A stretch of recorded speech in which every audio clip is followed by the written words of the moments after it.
आज कोल्हापूर दौऱ्यावर आलेले विरोधी पक्षनेते अंबादास दानवे यांनी करवीर निवासिनी श्री अंबाबाई देवीचं दर्शन घेतलं।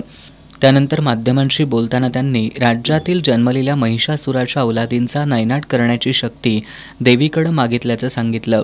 त्यांनी मुख्यमंत्री एकनाथ शिंदे, उपमुख्यमंत्री देवेंद्र फडणवीस यांच्यासह सरकारच्या धोरणांवर टीका करत शासन आपल्या दारी कार्यक्रम भंपक असल्याचं सांगितलं। शासन आपल्या दारी हा निव्वळ फार्स आहे। जनाधिकार हा जनतेच्या हक्काचं व्यासपीठ, कारण जनतेचा अधिकार आहे, त्याचे प्रश्न सुटले पाहिजे। परंतु सरकार दारू नुसतं शासन आपल्या दारी म्हणतं, पण शासन कुठं दारी जातंय?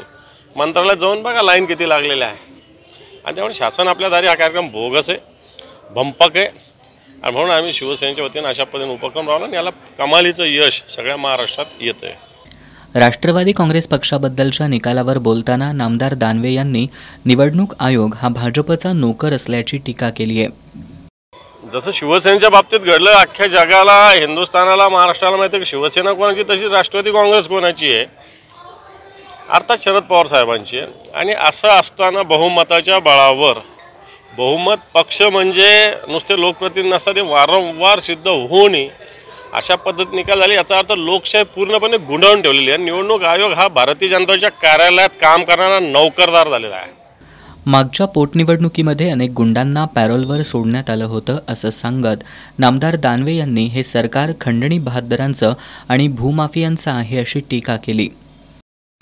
आपण शाहू महाराजांच्या भूमीत आहोत, फुले शाहू आंबेडकरांचा हा महाराष्ट्र म्हणतो, असं या महाराष्ट्राने कधीच बघितलं नाही। काँग्रेसचाही मोठं सरकार होतं, प्रचंड बहुमताचं सरकार होतं, आम्ही विरोधी पक्षात काम करत होतो, परंतु अशा पद्धतीनं गुंडांचं राज्य या महाराष्ट्रात कधीच नव्हतं। आज या महाराष्ट्रात गुंडांचं, पुंडांचं, खंडणी बहाद्दरांचं, भूमाफियांचं राज्य या महाराष्ट्रात आलेलं आहे।